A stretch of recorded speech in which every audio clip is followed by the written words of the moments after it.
चलिए, आप सभी का स्वागत है धारा जीएस की ऑनलाइन प्लेटफॉर्म पे। मेरा नाम है प्रियांशु तिवारी। दोस्तों, हमने हॉस्टल वार्डन टेस्ट सीरीज के एक्सप्लेनेशन को स्टार्ट किया था और मैथमेटिक्स वाला जो आपका टेस्ट हुआ था उसमें क्वेश्चन नंबर 50 तक हमने एक्सप्लेनेशन कंप्लीट कर लिया था, है ना। आज जो स्टार्ट करने वाले हैं वो क्वेश्चन नंबर 51 से स्टार्ट करने वाले हैं। चलिए, पहला क्वेश्चन है, जोसेफ की आय में 10% की कमी कर दी गई, उसकी आय को पूर्व स्तर पर लाने हेतु नई आय में कितने प्रतिशत की वृद्धि करनी होगी। तो ये क्वेश्चन आपको फॉर्मूला याद रखना है कि R upon 100 minus R into 100%। ठीक है, सर माइनस क्यों लिए, क्योंकि यहाँ पे पहले क्या दिया है, स्टेटमेंट में कमी दिया है, तो यहाँ पे माइनस वाला जो फॉर्मूला है वो लेंगे। ठीक है, वृद्धि देता तो प्लस लेते। 10% की है तो आर की बस वैल्यू रख दीजिए, तो 10 100 माइनस 10 यानी 90 इंटू 100%। 0 0 कैंसिल हो जाएगा, 100 अपॉन 9। यदि हम डिवाइड करें तो 9 1 जा 9, 9 1 जा 9, 1 रिमाइंडर रहेगा, तो क्या आया 11 ऑफ 1/9%, यानी ऑप्शन नंबर डी क्या होगा, करेक्ट आंसर होगा। अगला प्रश्न लेते हैं, 3 लीटर चीनी के घोल में 40% चीनी है, इस घोल में 1 लीटर पानी मिलाए जाने पर नए घोल में कितने प्रतिशत चीनी होगी। तो 3 लीटर चीनी का घोल है, पानी भी साथ में, 40% क्या है उसमें चीनी है, तो 3 लीटर का यदि हम 40% लें तो हमको चीनी की मात्रा मिल जाएगी। चीनी कितना वो मिल जाएगा, 1010 कैंसल, 3 4 जा 12, 12/10 यानी 1.2 लीटर क्या है, चीनी है। इस घोल में 1 लीटर पानी मिलाया जा रहा है, तो नए घोल में चीनी प्रतिशत कितना होगा, तो पानी एक्स्ट्रा ऐड कर दिया गया, लेकिन चीनी की मात्रा तो क्या है 1.2 है, लेकिन टोटल घोल की मात्रा क्या हो जाएगा 3 + 1 यानी 4 लीटर, क्योंकि 3 लीटर पहले से है घोल, उसमें पानी और मिला रहे हैं, तो टोटल निकाल लेंगे कितना, 4 लीटर ले लेंगे 100%। डेसिमल हटाया पॉइंट के बाद, एक एक डिजिट है इसलिए एक जीरो लगाया, 1010 कैंसल, 10 सॉरी 4 1 जा 4, 4 3 जा 12, 10 इंटू 3 इज 30, तो 30% क्या रहेगा, चीनी रहेगा। क्लियर, तो ऑप्शन नंबर बी क्या होगा यहाँ, करेक्ट आंसर होगा। चलिए, अगला प्रश्न लेते हैं। एक कक्षा के 3 सेक्शन हैं जिनमें क्रमशः 40 50 तथा 60 छात्र हैं, इनमें से क्रमशः 10%, 20% और 10% उत्तीर्ण हुए, पूरी कक्षा में कितने प्रतिशत विद्यार्थी उत्तीर्ण हुए।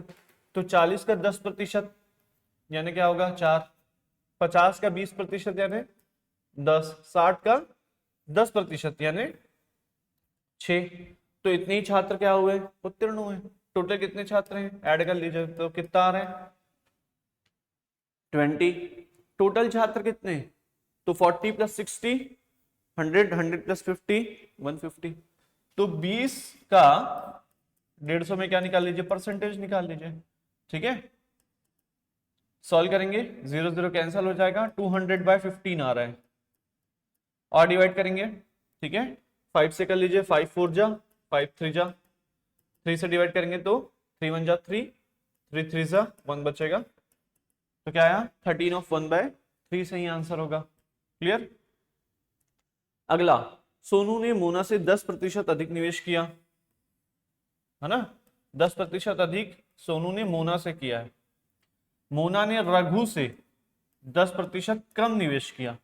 यदि तीनों ने कुल 5780 रुपए निवेश किए हैं तो रघु ने कितना धन निवेश किया, रघु ने कितना किया। तो देखिए, मोना ने जो है वो रघु से 10% कम किया, तो यदि हम रघु का ले लें कि मान लेते हैं कि 100 रुपीज क्या किया उसने निवेश किया, तो मोना उससे 10% कम यानी कितना करेगी 90 रुपीज। अब सोनू मोना से 10% अधिक कर रहा है, तो मोना से 10% अधिक मतलब 90 का 110 एक्स्ट्रा, है ना, 10 110% निकाल लीजिए, 1010 कैंसिल कर लेंगे यहाँ, तो 11 9 जा 99 रुपीज। जी किसका है, सर सोनू का, ये तीनों का निकल गया। ठीक है, तो रघु का 100, मोना का 90 और सोनू का 99, कुल कितना निवेश हो रहा है 5780। ठीक है, और रघु ने कितना धन निवेश किया, तो हम इसमें कैसे करते हैं, जिसका निकालना है, जैसे रघु का निकालना है तो वो ऊपर आएगा और नीचे टोटल आता है, तो 100 + 90 इज 190, 190 + 99 + 289, और टोटल कितना है 5780 रुपीज। ठीक है, डिवाइड कर लीजिए। ये 17 का क्या है, स्क्वायर है, तो 17 से ही डिवाइड होगा। क्लियर। 17 1 जा 17, 17 3 जा 51, है ना, कितना बचेगा 6, और 17 4 जा 68, फिर 17 से डिवाइड होगा। 17 1 जा 17, 17 2 जा 34, 20 आया यहाँ पे, तो 2000 रुपीज क्या होगा, रघु का निवेश होगा। क्लियर। चलिए आगे चलते हैं। किसी वर्ग की प्रत्येक भुजा में 30% वृद्धि कर दें तो क्षेत्रफल में कितने प्रतिशत की वृद्धि होगी।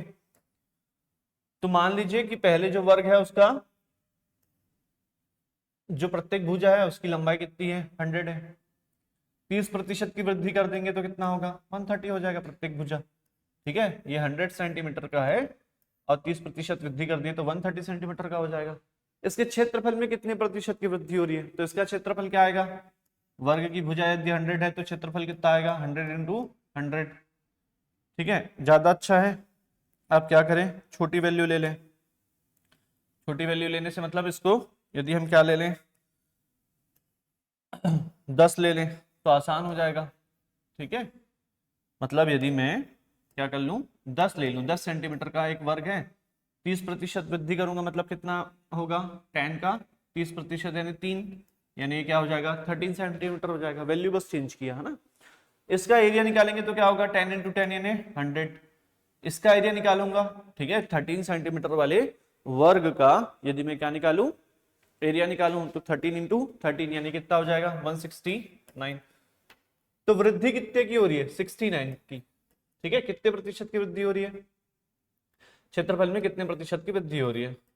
तो पहले कितना था उससे कंपेयर करेंगे, 100 था और 100 यहाँ परसेंट, तो 69% क्या हो रहा है, वृद्धि हो रहा है। ऑप्शन नंबर डी यहाँ क्या होगा, करेक्ट आंसर होगा, नॉन ऑफ दीज।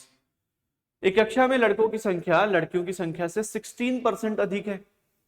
तो मान लीजिए लड़कियों की संख्या कितनी है, लड़कियों की जो संख्या है मान लीजिए x है, लड़कों की संख्या लड़कियों की संख्या से 16% अधिक है, तो लड़के है ना 16% अधिक कर दिए, लड़के कितने होंगे 116%। ठीक है 6%। अब दोनों का रेशियो बोल रहा है क्या, लड़कों की संख्या का लड़कियों की संख्या से क्रमशः अनुपात क्या है। तो लड़कों की संख्या सर, इसको परसेंट को हम सॉल्व कर लेते हैं, परसेंट की जगह 1/100 लगा लेते हैं। ठीक है, तो ये क्या हो जाएगा 1.16x हो गया। अब अनुपात में लड़कों की संख्या का अनुपात लड़कियों की संख्या से बोल रहा है। ठीक है, तो 1.16x upon x, x cancel, 1.16 upon 100 कर दिया मैं, पॉइंट हटा के, पॉइंट के बाद 2 डिजिट है इसलिए 2 जीरो लगाया, 4 से डिवाइड कीजिए। ठीक है 4 2 जा 8, 3 बचेगा, 36 बचा, 4 9 जा 36, और ये 25 टाइम्स में डिवाइड होगा तो कितना आया 29:25, इसका क्या होगा, करेक्ट आंसर होगा। ऑप्शन नंबर सी क्या होगा, करेक्ट आंसर होगा।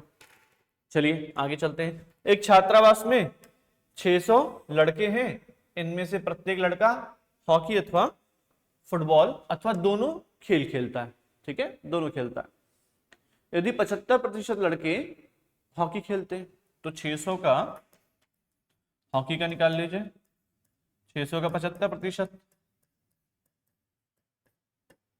6 5 जा 30, 6 7 जा 42, 42 प्लस 3 इज 45, तो हॉकी खेलने वाले मिल गए। चलिए 45% लड़के जो है वो फुटबॉल खेलते हैं, फुटबॉल वाला निकाल लेते हैं। 45% 600 का 6 से मल्टीप्लाई कीजिए, 6 5 जा 30, 6 4 जा 24, 24 प्लस 3 इज 27, तो 270 क्या हो गया।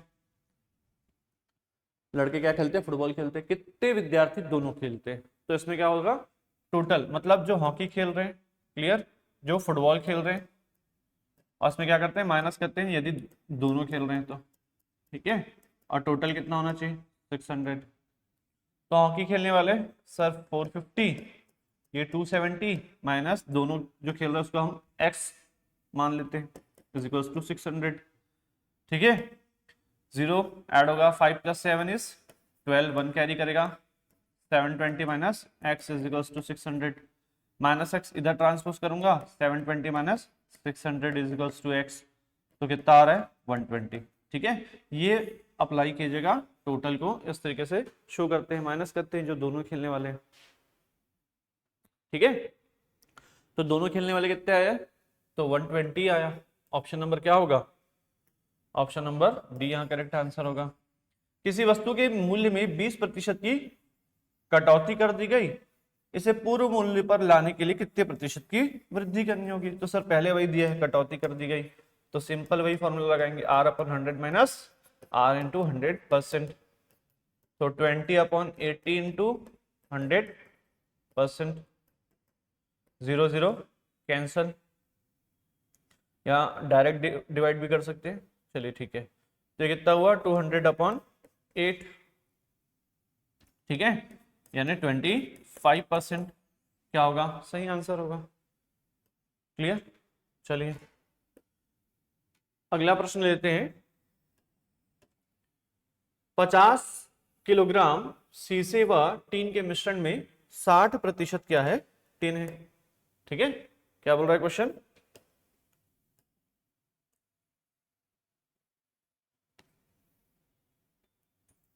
क्वेश्चन बोल रहा है कि 50 किलोग्राम शीशा व टीन है, उसके मिश्रण में 60% यदि टीन है, शीशा है सॉरी, तो 50 का 60% निकाल लीजिए, तो कितना आया 30 kg। 30 kg क्या है, शीशा आ गया, है ना, शीशा कितना है, लेड कितना है, तो लेड है सर 30 kg। कितना शीशा और मिला है कि इस मिश्रण में 75% क्या हो जाए, शीशा हो जाए। तो मान लीजिए हम x% मिला लेते हैं, तो टोटल कितना हो जाएगा, तो सर 50 में भी तो मतलब जो मिश्रण है वो भी तो क्या होगा, बढ़ेगा। मान लीजिए x% हमने बढ़ा लिया, तो शीशा भी क्या हो जाएगा, बढ़ जाएगा, क्योंकि शीशा ही बढ़ा रहे हैं, तो 30 + x हो जाएगा। तो कितना बढ़ा रहे हैं, तो टोटल का वो क्या हो जाएगा, 75% हो जाएगा। तो टोटल का जो 75% है वो इतना आना चाहिए, बढ़ा हुआ आना चाहिए। ठीक है ना, 75%, क्योंकि हमने ऐड भी किया है। क्लियर, चलिए इसको सॉल्व कर लेते हैं, आंसर आ जाएगा 25 से डिवाइड हो रहा है, 25 3 जा 25 4 जा, तो 3 × 50 + x, ये जो 4 है उधर मल्टीप्लाई होगा, 30 + x,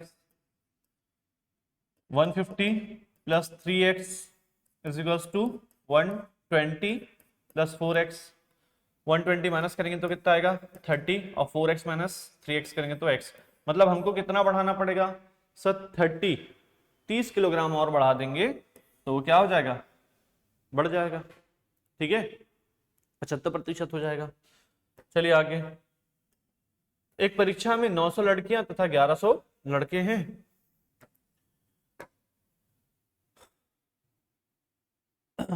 129 बैठे हैं, इनमें से 40% लड़कियां तथा 50% लड़के उत्तीर्ण हुए। ठीक है, हाँ यहाँ पे 129 शायद कुछ नहीं है, क्लियर, देखते हैं इसको चेक करके। 90 लड़कियां सॉरी 900 लड़कियां और 1100 लड़के हैं, 40% लड़कियां क्या है और 50% लड़के क्या हो रहे हैं, उत्तीर्ण हो रहे हैं। तो 40% लड़के सॉरी लड़कियां उत्तीर्ण हो रही है, और यहाँ पे आपको जो पूछा गया है वो अनुत्तीर्ण का पूछा गया है। क्लियर, तो यहीं पे क्या कर लेते हैं, माइनस कर लेते हैं। सर लड़कियां जो उत्तीर्ण हो रही हैं वो 40% हो रही है, ये दिया हुआ है, तो अनुत्तीर्ण कितनी होंगी ये निकाल लीजिए, क्योंकि लास्ट में अनुत्तीर्ण यानी फेल कितने हो रहे हैं यही निकालना है, तो फेल 60% होंगे। 40% यदि पास हो रही है तो 60% क्या होंगी, फेल होंगी। तो 900 का 60% निकाल लीजिए, आपको लड़कियों की संख्या मिल जाएगी जो फेल हुए, तो 9 6 जा 54, 540 लड़कियां क्या हो रही है, फेल हो रही है। सर लड़कों का दिए कि 50% लड़के उत्तीर्ण हो रहे हैं, तो सिंपल 50% क्या होंगे, लड़के यदि उत्तीर्ण हो रहे तो उतने ही फेल भी होंगे, है ना। तो 50% निकाल लीजिए 1100 का, तो कितना आया 550 आएगा सर। ठीक है, टोटल कितना हुआ 1090 होगा, है ना, टोटल कितना होगा 1090। क्लियर। कुल कितने प्रतिशत विद्यार्थी अनुत्तीर्ण हुए, तो टोटल इतने अनुत्तीर्ण हुए, टोटल से यदि क्या कर देंगे, डिवाइड कर देंगे 1100 प्लस 900 2000, तो हमारे को प्रतिशत मिल जाएगा। संख्या क्या है टोटल अनुत्तीर्ण छात्रों की, तो 1090। यदि इसको परसेंटेज में चेंज करना है तो हमको ये करना पड़ेगा, यहाँ पे 2020 यहाँ पे कैंसिल हो गया, यहाँ पे एक जीरो और कैंसिल हो गया, तो आया 109/2। ठीक है, 109/2। इसको यदि हम डिवाइड करेंगे तो कितना आएगा, 5 जा 4 जा 0.5, यानी 54.5% क्या होंगे, छात्र अनुत्तीर्ण होंगे। क्लियर। चलिए अगला प्रश्न लेते हैं। किसी परीक्षा में ए तथा बी क्रमशः अधिकतम अंकों का 60% तथा 30% अंक प्राप्त करते हैं। इनके प्राप्तांकों का योग 783 है। क्लियर। इनके प्राप्तांकों का योग कितना है, 783 है। तो अधिकतम का कितना प्राप्त कर रहे हैं, तो अधिकतम मान लीजिए x है टोटल। क्लियर। उसका 60% ए प्राप्त कर रहा है और 30% कौन प्राप्त कर रहा है, बी प्राप्त कर रहा है अधिकतम का। और दोनों को मिलाने पर जो प्राप्तांक है उनको मिलाने पर 783 हो रहा है, तो दोनों को ऐड कर देंगे और इसको इक्वेट कर देंगे 783 से। क्लियर। यहाँ पे कैंसिल जो हो रहा है वो कैंसिल कर लेते हैं, 10 कॉमन निकाल लेते हैं, 1/10, 1/10 कॉमन निकल गया सर, तो 6x plus 3x is equals to 783। तो ये क्या हो जाएगा, 9x is equals to 7830, zero को यहाँ मल्टीप्लाई कर दिए, तो x की वैल्यू कितनी आ रही है, 7830/9। ओके, 7 8 जा 72, 6 बचा, सॉरी 9 8 जा 72, 6 बचा, 9 7 जा 63, तो 870 क्या होगा, कुल प्राप्त सॉरी कुल या अधिकतम जो मार्क्स होंगे वो क्या क्या होंगे, तो 870 आंसर होगा। क्लियर। चलिए आगे चलते हैं। 1 से 70 तक कितने प्रतिशत संख्याओं के वर्ग के अंत में, वर्ग के अंत में कितना आता है, 1 आता है। वर्ग के अंत में कितना आता है, 1 आता है। ठीक है, ये निकालना है। 1 से लेके 70 तक की कितने प्रतिशत संख्याओं के वर्ग के अंत में 1 आता है। ठीक है, तो 1 का वर्ग करें तो क्या होगा, 1 आएगा सर। 2 का करेंगे तो नहीं आएगा, 3 का करेंगे तो नहीं आएगा। इस तरीके से संख्या आप गिनेंगे तो आपको कितना मिल जाएगा, टोटल 14 संख्या ऐसी मिलेंगी जिसको, है ना, काउंट करके देखेंगे आपको मिलेगा कितने, 14 संख्या ऐसी हैं जो मिलेंगी जिसके वर्ग के एक, है ना, अंत में क्या आता है, 1 आता है। इसको क्या कर लीजिए, इसका प्रतिशत निकाल लीजिए। टोटल संख्या कितनी है, 70।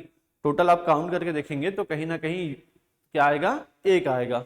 ओके, तो 14 1 जा 14, 14 5 जा 70, 5 1 जा 5, 5 2 जा 10। आप ये संख्या काउंट करके निकाल लेंगे और उसका प्रतिशत जब निकालेंगे, टोटल 14 संख्या है, टोटल से डिवाइड कर दीजिए। क्यों, क्योंकि टोटल 70 संख्या लिया गया है, तो आपको प्रतिशत मिल जाएगा 20। क्लियर। तो इसका आंसर क्या होगा, डी इसका सही आंसर होगा। एक राज्य की जनसंख्या में प्रतिवर्ष 10% की वृद्धि होती है। यदि वर्ष 2003 में इस राज्य की जनसंख्या 15 लाख हो तो 2005 में इसकी जनसंख्या क्या होगी। कंपाउंड इंटरेस्ट का फॉर्मूला लगा लीजिए, capital A is equals to P 1 plus capital R by 100 power n। ठीक है, तो 15 लाख सीधा वही रख लीजिए वैल्यू, 1 प्लस R की वैल्यू क्या दी है 10, और 2 साल के लिए निकालेंगे क्योंकि 2003 से 2005 की बात होगी, 2 साल आएगा यहाँ पे। तो सॉल्व कर लेते हैं, 15 कैंसल हो गया, 1/10 है तो ये क्या हो जाएगा, एलसीएम लेने पे 11/10, और 2 बार है तो सर ये इस तरीके से लिखेंगे।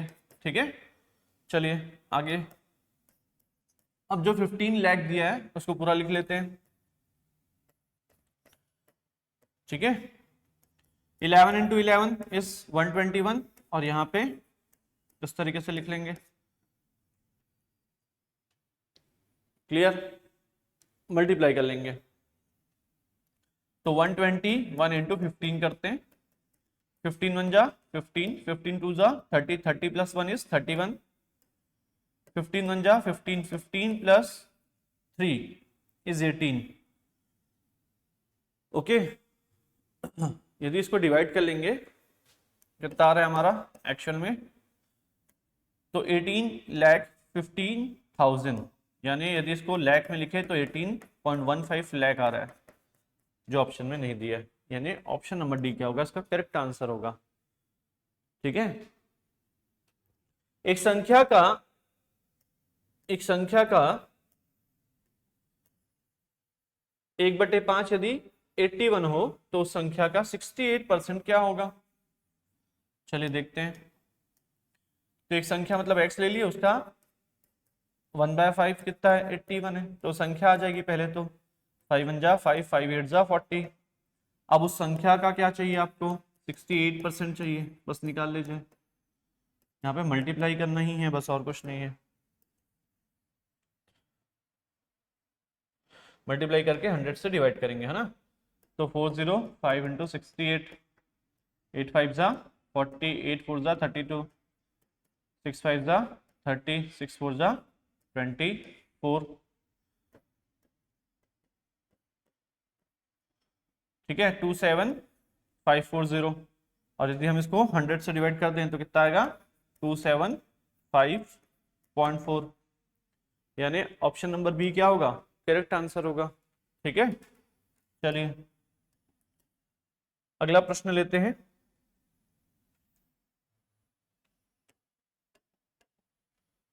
एक MRI मशीन का मूल्य 1 करोड़ रुपए है, विक्रेता कंपनी इस पर 5% की क्या करती है, छूट देती है। ओके, तो छूट राशि कितनी है ये आपसे पूछा जा रहा है। यदि 5% की छूट दे रही है तो आपको मशीन का मूल्य नहीं पूछ रहा है, आपको पूछ रहा है कि कितना छूट दिया गया। तो 1 करोड़ रुपए, 1 करोड़ रुपए यानी 100 लाख होता है क्या, 1 करोड़ यानी 100 लाख रुपीस।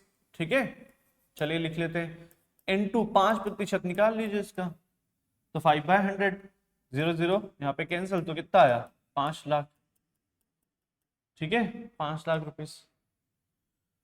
अगला, ट्राइंगल एबीसी और ट्राइंगल पीक्यूआर समरूप है। ए बी की लंबाई, तो दो ट्राइंगल बना लीजिए, A B C and P Q R, हो गया। ए बी की लंबाई 16 है और संगत भुजा जो पी क्यू होगी उसकी लंबाई 9 है।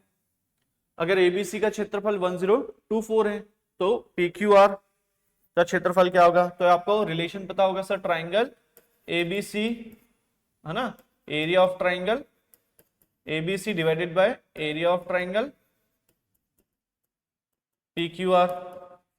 ये जो फॉर्मूला होता है ये इनके करस्पॉन्डिंग साइड के स्क्वायर के इक्वल होता है। तो करस्पॉन्डिंग साइड पहले एरिया एबीसी ले रहे हो तो साइड भी ऊपर हमेशा उसी ट्राइंगल का लोगे, तो ए बी का स्क्वायर प्लस पी क्यू का स्क्वायर। तो ए बी की वैल्यू कितनी दी है 16, तो 16 का स्क्वायर, और पी क्यू की वैल्यू 9, तो 9 का स्क्वायर। 16 का स्क्वायर इज 256 एंड 9 का स्क्वायर इज 81। ठीक है, एरिया ऑफ ट्राइंगल एबीसी दिया तो 1024। ठीक है, सर इसको पी क्यू आर का निकालना है, इसको ऐसे ही लिख लेते हैं 16 इंटू 16 और 9 इंटू 9, डिवाइड करने में आसानी होगी। पी क्यू आर का चाहिए है ना, area of triangle P Q are चाहिए, क्रॉस मल्टीप्लाई करेंगे तो 1024 इंटू 1024 इंटू 9, 9 इंटू 9 हो जाएगा और 16 इंटू 16 नीचे डिवाइड में आ जाएगा। 4 से डिवाइड कर लीजिए, 4 2 जा, ठीक है 8, 2 बचेगा, 4 5 जा 20, 2 बचेगा, 4 6 जा, ये हो गया। यहाँ पे 4 आएगा, 16 16 जा 256, 4 1 जा 4 4 4 जा, तो 9 9 जा 81, 81 इंटू 4, तो 324 क्या होगा, इसका करेक्ट आंसर होगा। ठीक है, 324 क्या होगा, इसका करेक्ट आंसर होगा। चलिए अगला प्रश्न लेते हैं। एक समकोण त्रिभुज की दो भुजाएं समकोण बनाती हैं, क्रमशः उनकी लेंथ दी है 5x और 3x माइनस 1। तो एक राइट एंगल ट्राइंगल ले लीजिए। इस राइट एंगल ट्राइंगल में जहां पे 90 डिग्री बन रहा है उसके जो लेंथ है आपको दिया गया 5x और 3x माइनस 1। ठीक है, यदि त्रिभुज का क्षेत्रफल 60 सेंटीमीटर स्क्वायर है तो भुजाएं ज्ञात कीजिए। तो सर एरिया का फॉर्मूला क्या होता है, क्योंकि एरिया यहाँ पे दिया है हाफ बेस इंटू हाइट। अब बेस जो है वो हाइट जो है एल्टीट्यूड लेते हैं, है ना, जो परपेंडिकुलर हाइट है वो लेते हैं, दोनों दिया है। तो हाफ बेस कितना है 5x, हाइट कितनी है तो ब्रैकेट में लिखेंगे 3x माइनस 1, और ये कितना दिया है 60, मल्टीप्लाई करेंगे 60 into 2 is 120, 5x into 3x is 15x square minus 5x। या तो ज्यादा बेटर है आप क्या करें, इसको मल्टीप्लाई करने से अच्छा पहले क्या करें 5 से डिवाइड कर दें। ठीक है, क्योंकि ये मल्टीप्लाई है। देखिए इसको हम क्या करते हैं 5x है तो 5 से डिवाइड कर देते हैं 120 से। ठीक है, तो वैल्यू थोड़ी छोटी मिल जाएगी। तो 120 अपॉन 5,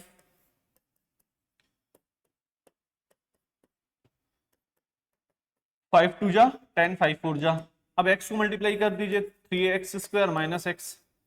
तो हम इसको क्या कर सकते हैं 3x square minus x minus 24 is equals to 0। Quadratic equation आ गया। क्वाड्रेटिक इक्वेशन को सॉल्व करने का तरीका क्या है, सब पहले c और a को मल्टीप्लाई करते हैं।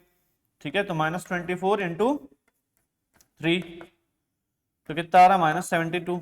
अब ऐसा दो वैल्यू आपको ढूंढना है जिसको मल्टीप्लाई करने पे 72 माइनस 72 आए और प्लस और माइनस करने पे माइनस 1x आए। तो 9 8 जा 72 होता है। ठीक है, तो हम इसको क्या कर सकते हैं 3x square minus x minus 24, 3x square इसको हम लिख सकते हैं minus 8x plus sorry minus 9x plus 8x। ठीक है, क्योंकि हमको माइनस x चाहिए, इसीलिए 9 मतलब जो बड़ी वैल्यू है उसको हम क्या करेंगे माइनस में रखेंगे, इज इक्वल्स टू माइनस 24। ठीक है, कॉमन निकालते हैं तो 3x यहां कॉमन निकलेगा, क्या बचेगा x माइनस 3 प्लस यहां पे 8 कॉमन निकलेगा, x माइनस 3 यहां पे भी बचेगा। x माइनस 3 कॉमन निकाल लें तो क्या होगा 3x प्लस 8 बचेगा इज इक्वल्स टू 0। दोनों ब्रैकेट को हम क्या करें, यदि 0 से इक्वेट करें तो एक x की वैल्यू आएगी 3 और एक x की वैल्यू आएगी माइनस 8/3। क्लियर। तो x की वैल्यू यदि 3 रखें तो यहां पे 3 रखने पे कितना आ रहा है 15 आ रहा है, 5 3 जा 15। यहां पे यदि 3 रखें तो 3 3 जा 9, 9 माइनस 1 इज 8। तो दो तो आंसर में दिख रहा है हमको 15 और 8, दोनों का क्या निकालेंगे यदि हम पाइथागोरस लगाएं तो 8 का स्क्वायर प्लस 15 का स्क्वायर यानी 64 प्लस 225 यानी कितना आया 289, और 289 का स्क्वायर रूट यदि लेंगे तो 17 आता है। तो सिर्फ ये क्या होगा करेक्ट आंसर होगा। ठीक है, क्या समझ में आया। चलिए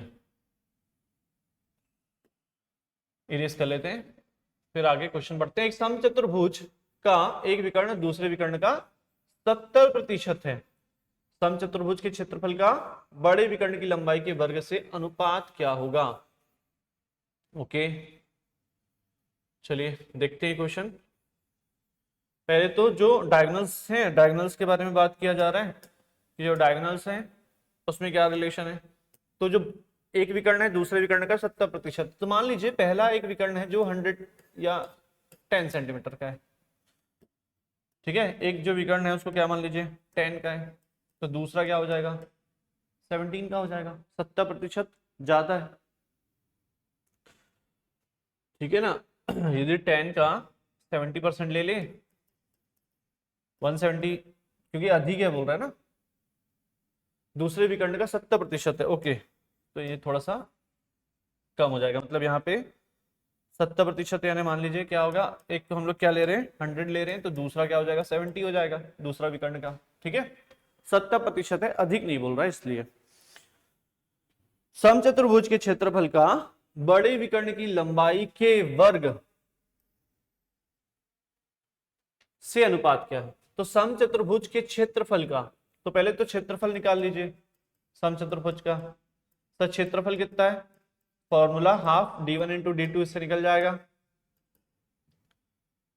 तो कितना आया, हाफ 100 इंटू 70,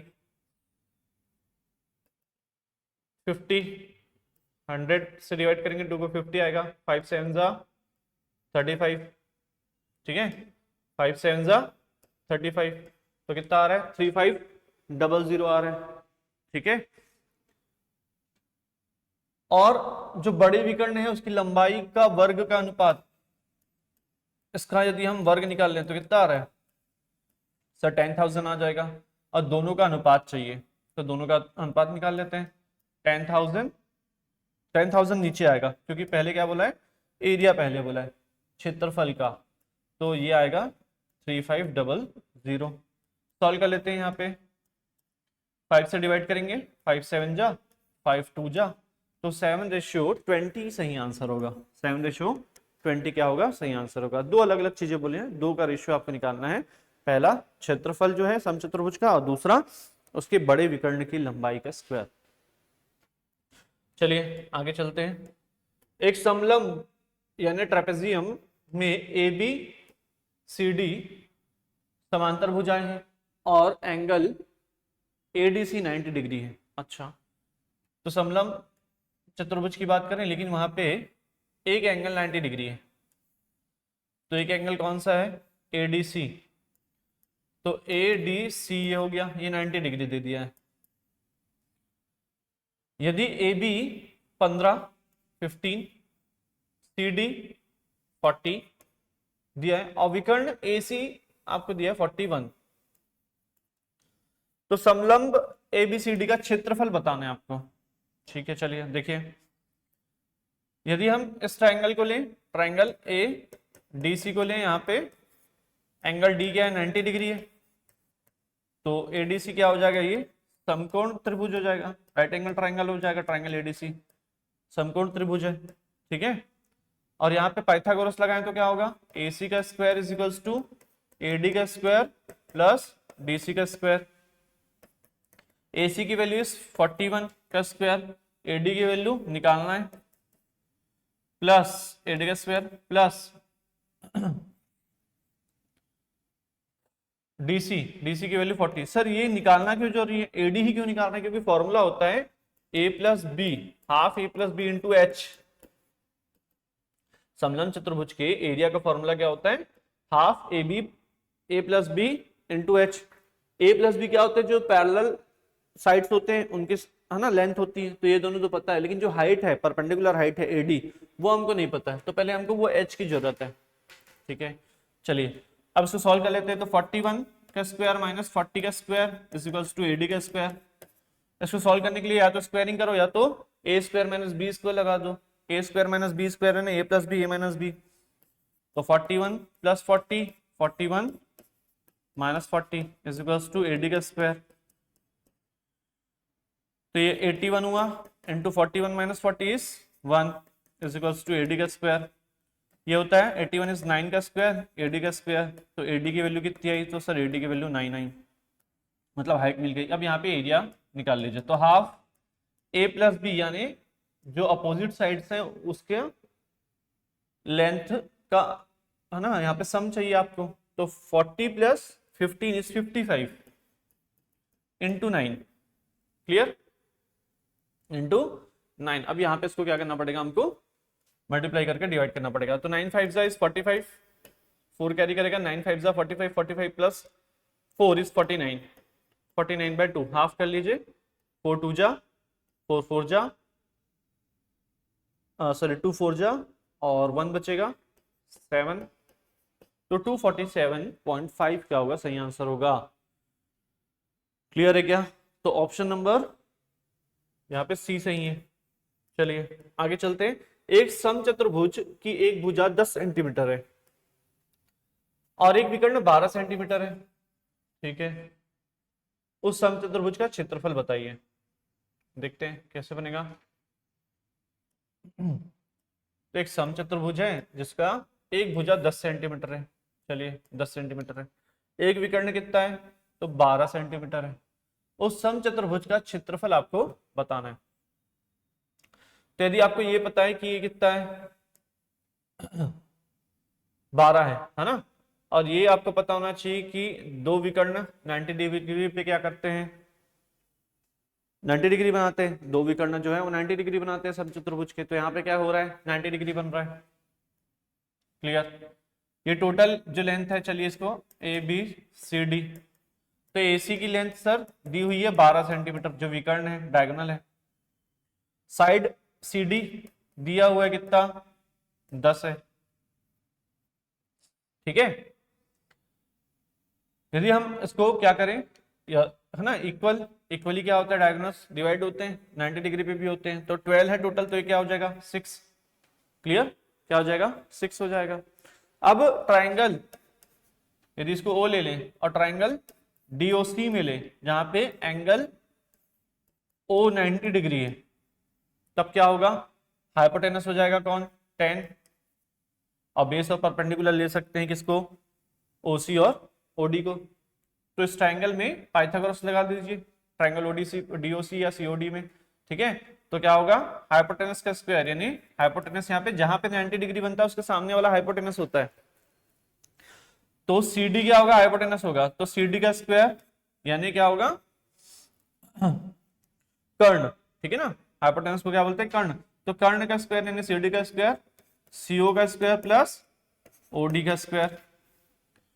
सीओ का स्क्वायर यानी 6 का स्क्वायर, सीडी का स्क्वायर यानी 10 का स्क्वायर, और आपको ओडी का स्क्वायर चाहिए। तो कितना हुआ, 100 is equal to 36 plus OD का स्क्वायर आपको चाहिए, 100 माइनस 36 ओडी का स्क्वायर इस 64 होता है, 100 माइनस 36 ओडी का स्क्वायर। तो ओडी कितना आया, √64, दो साइड स्क्वायर रूट लेंगे, ओडी कितना आया, 8 आ गया। तो सर ओडी की जो लेंथ है ना वो 8 आ गई। तो ये 8 है तो ये भी क्या होगा, 8 होगा। ठीक है ना, ये 6 था, ये 8, ये 8 हो जाएगा। तो टोटल जो लेंथ है किसकी, डीबी की, तो 8 + 8 कितना हो जाएगा, 16।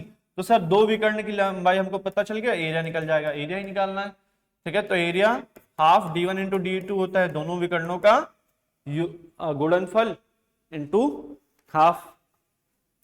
तो हाफ 12 इंटू 16 डिवाइड करेंगे तो कितना आ रहा है, 96 इसका सही आंसर होगा, यानी ऑप्शन नंबर बी क्या होगा, यहां करेक्ट आंसर होगा। ठीक है, चलिए आगे चलते हैं, अगला प्रश्न लेते हैं। यदि किसी चतुर्भुज के विकर्ण एक दूसरे को समान अनुपात में विभक्त करें तो यह एक क्या होगा, समांतर चतुर्भुज होगा, एक आयत होगा, एक वर्ग होगा, या एक समलंब चतुर्भुज होगा। क्या होता है, यदि किसी चतुर्भुज के विकर्ण एक दूसरे को समान अनुपात में, बराबर यदि क्या करते हैं, डिवाइड करते हैं समान अनुपात में, तो सर ये एक समलंब चतुर्भुज का क्या है,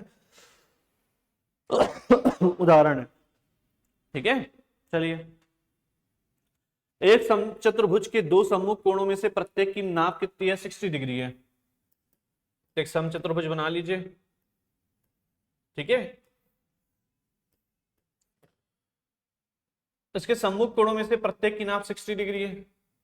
ठीक है सर, ये 60 डिग्री हो गया। इसकी प्रत्येक भुजा भी 10 सेंटीमीटर है, तो 10 10 10 पूरा। इसके छोटे विकर्ण की लंबाई कितनी है, इसके छोटे विकर्ण की लंबाई आपको चाहिए। तो देखिए आपको पता होगा एडजेसेंट एंगल जो होता है वो कितना होता है, 180 माइनस थीटा। तो यदि ये 60 है, यदि ये 60 है तो 180 माइनस थीटा करेंगे तो ये कितना हो जाएगा, 120 हो जाएगा। और ये क्या हो जाएगा, विकर्ण हो जाएगा, डायगोनल हो जाएगा, छोटा विकर्ण यही हो गया। ठीक है, अब यदि हम ध्यान से देखें, सर ये तो 60 है, ये डिसाइडेड है, चलिए इसको ए बी सी डी ये ले लिए। ठीक है, एंगल आपको दे दिया 60 डिग्री। यदि हम ये दो एंगल को, ये जो छोटा एंगल है, ये जो छोटा एंगल आपको दिख रहा है, इसको x ले लें, इसको x ले लें, और ट्राइंगल ए बी डी पे बात करें, ट्राइंगल ए बी डी पे बात करें, तो सर ट्राइंगल एबीडी में ध्यान से देखें तो ये दोनों एंगल इक्वल क्यों हुए, एक्स एक्स क्यों हुए, क्योंकि यहाँ पे दो साइड इक्वल है। तो ये साइड है तो इस साइड ये टेन है तो इसके सामने वाला एंगल, और ये टेन है तो इसके सामने वाला एंगल। क्लियर? इक्वल साइड्स के अपोजिट एंगल भी क्या होते हैं, इक्वल होते हैं। कॉन्सेप्ट आपको लगाना पड़ेगा। इक्वल साइड्स के अपोजिट एंगल क्या होते हैं, इक्वल होते हैं। तो ये टेन है तो इसके सामने वाला एंगल एक्स होगा, यदि तो ये टेन है तो उसके सामने वाला एंगल भी क्या होगा, एक्स ही होगा, क्योंकि सभी भुजा क्या है, इक्वल है, 10 सेंटीमीटर लंबी। तो ट्राइंगल एबीडी में एक एंगल 60, एक एक्स है, एक एक्स है, 60 प्लस एक्स, और इंटरनल एंगल का सम कितना होता है, ट्राइंगल के इंटरनल एंगल का सम 180 होता है सर। तो 180 minus 60 is 120 and 2x is equals to 120, तो x इज इक्वल्स टू 60। तो कितना आया, 60 आ गया ये एंगल भी। क्लियर? 60 आ गया। तो यहां पे आपको दिख रहा है जब पूरा एंगल 60 आ रहा है, ये दोनों tan है और एंगल सब क्या है, 60 है, तो ये कौन सा ट्राइंगल होगा सर, ये इक्विलेटरल ट्राइंगल होगा। इक्विलेटरल ट्राइंगल का सब साइड क्या होता है, इक्वल होता है। मतलब ये जो साइड है ना डीबी, इसका भी लेंथ कितना होना पड़ेगा, 10 होना पड़ेगा, क्योंकि इक्विलेटरल ट्राइंगल। चलिए, तो यहां तक हमने क्वेश्चन को डील किया। आगे जो नेक्स्ट पार्ट होगा उसमें बचे हुए क्वेश्चन को हम क्या करेंगे, डील करेंगे। आई होप आपको ये क्लास पसंद आई होगी। Thank you so much.